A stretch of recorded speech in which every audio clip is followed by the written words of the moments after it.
तो दोस्तों, अब तक हमने एमसीयू में सुपर हीरोज की बहुत सारी मूवीज देखी हैं। लेकिन अब यहाँ पहली बार एक ऐसी फिल्म आ रही है जिसमें हीरोज की बजाय विलेंस की टीम मौजूद है। थंडरबोल्ट्स एक ऐसा ग्रुप है जो कि डीसी के सुसाइड स्क्वाड से काफी सिमिलर है, क्योंकि वो टीम भी ऐसे ही लोगों से मिलकर एक सेपरेट फिल्म बना दी गई है, जिसका ट्रेलर अब हमारे सामने आ चुका है और वो काफी इंटरेस्टिंग लग रहा है। आज मैं थंडरबोल्ट्स मूवी के ट्रेलर का ब्रेकडाउन करूंगा और बताऊंगा आपको इस फिल्म की इंपॉर्टेंट डिटेल्स। तो आइए देखते हैं। थंडरबोल्ट्स की टीम बनी है कुछ एंटी हीरोज और विलन से मिलकर, जो कि अलग अलग सीरीज या मूवीज से निकलकर यहां आ बैक स्टोरी है। ट्रेलर या फिल्म के बारे में बात करने से पहले इन सभी कैरेक्टर्स की हिस्ट्री को शॉर्ट में जान लेते हैं। इस टीम में जो सबसे पुराना कैरेक्टर है वो है बकी बार्न्स, जिसे हमने सबसे पहले देखा था कैप्टन अमेरिका एक मूवी में, जहां उस फिल्म में बकी एक ट्रेन से नीचे गिर के हाइड्रा के पास चला गया था, जिन्होंने उसे विंटर सोल्जर बना दिया।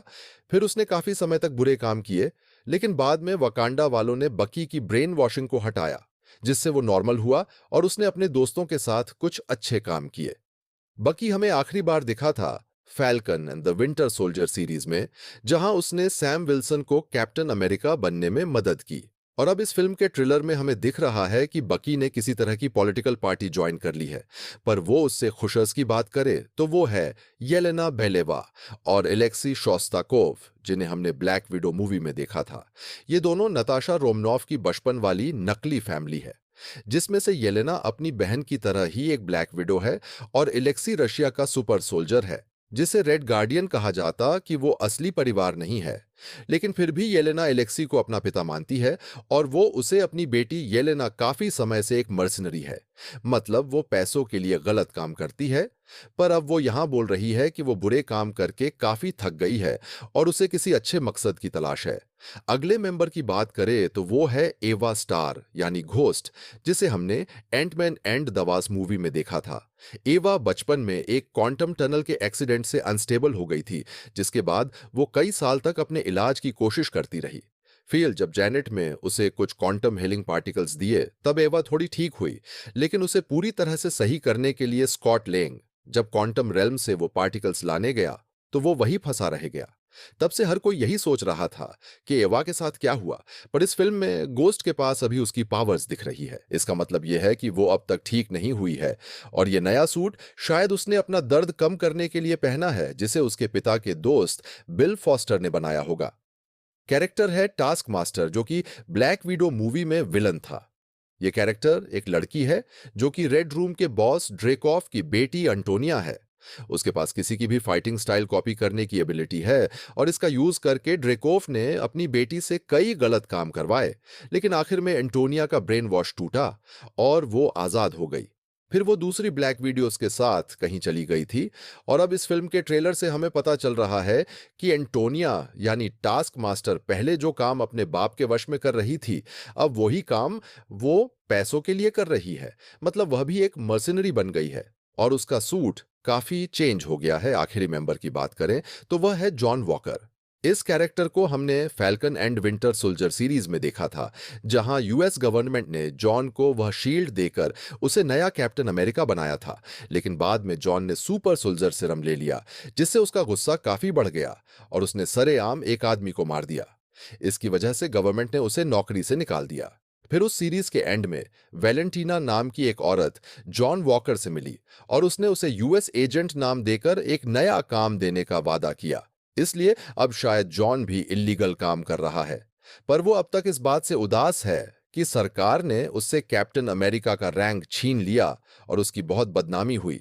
तो ट्रेलर देखकर हमें यह पता चल रहा है कि इस मूवी के सभी मेन कैरेक्टर्स कुछ ना कुछ गलत काम कर रहे हैं, पर वो इस सबसे खुश नहीं है और वो अपनी पावर्स का सभी और फिर ब्लैक पैंथर 2 मूवी में वैलेंटीना यानी वेल एक बहुत रहस्यमयी औरत है। उसके काम और इरादों के बारे में कोई नहीं जानता। उसने जॉन वॉकर की मजबूरी का फायदा उठाकर उसे अपने साथ मिला लिया। इसके बाद उसने येलेना को हॉकाई के खिलाफ भड़काकर उसे मरवाने की कोशिश की। फिर हमें ब्लैक पैंथर 2 मूवी में पता चला कि वेल सीआईए की नई डायरेक्टर बनी है, जहां उसने अपने ही पति को जेल भिजवा दिया। वैलेंटीना लोगों की कमजोरी का फायदा उठाना जानती है, इसलिए शायद वो इस फिल्म में इन सभी पावरफुल लोगों को कोई लालच देकर उनसे अपना काम करवाएंगी। कॉमिक्स में थंडरबोल्ट्स की कई अलग-अलग टीम रह चुकी है, जिनके अलग-अलग लीडर्स थे। लेकिन सबसे पहली बार इस टीम को बनाया था बैरन जीमो ने। पर इस मूवी में जीमो की बजाय वेल ये काम करने वाली है। ट्रेलर के एक सीन में येलेना, गोस्ट और टास्क मास्टर पहली बार एक दूसरे से टकराते हैं और वो आपस में लड़ना शुरू कर देते हैं। हो सकता है कि वेल ने ही इन चारों को इस जगह पर भेजा है ताकि वो उन्हें टेस्ट कर सके या उन्हें एक टीम की तरह काम करना सिखा सके, क्योंकि इन लोगों के यहाँ आने के बाद वो अड्डा पूरी तरह से लॉक हो जाता है और यहाँ एक बॉम्ब का टाइमर चालू हो जाता है। ये काम वेल नहीं किया होगा ताकि वो इन सब का हुनर और टीम वर्क चेक कर सके। फिर ट्रेलर के एंड में वेल इन सबको एक साथ कहीं मिलने बुलाती है और इस जगह को ध्यान से देखने पर यह क्लियरली समझ में आ रहा है कि यह असल में स्टार्क टावर है, जिसे हमने पहली बार 2012 की दी एवेंजर्स मूवी में देखा था। ये जगह पहले टोनी स्टार्क का घर थी, फिर बाद में ये एवेंजर्स का हेडक्वार्टर बन गया, लेकिन फिर एवेंजर्स एक दूसरे हेडक्वार्टर में शिफ्ट हो गए और स्पाइडरमैन होमकमिंग में हमें यह पता चला कि स्टार्क टावर बिक गया है। लेकिन इतने सालों से ये बात एक राज थी कि स्टार्क टावर किसने खरीदा। पर अब हमें यह दिख रहा है कि वैलेंटीना यहां मौजूद है, जिसका यह मतलब है कि उसी ने ये जगह खरीद फरोख्त का प्रोग्राम चालू है, जिसे शायद बैल नहीं ऑर्गेनाइज किया है। इस जगह पर यहां पीछे बैटल ऑन ऑफ न्यूयॉर्क के पोस्टर लगे हैं और यहां कई सारे आइटम शोकेस में लगे हैं, जिनमें सबसे ऊपर है लोकी का सेप्टर। ये वही छड़ी है जिसे लेकर लोकी ने पहली एवेंजर्स मूवी में धरती पे हमला किया था।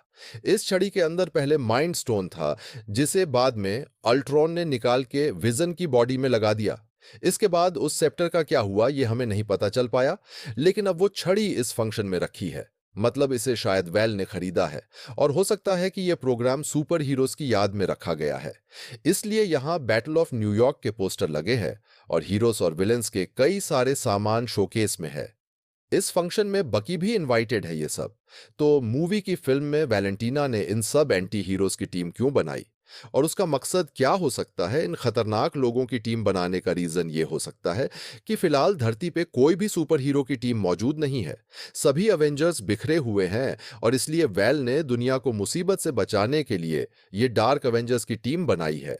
इन खतरनाक लोगों को साथ लाने की वजह यह भी हो सकती है कि अभी पृथ्वी पे जो खतरा मंडरा रहा है उससे निपटना अच्छे हीरोज के बस की बात नहीं है।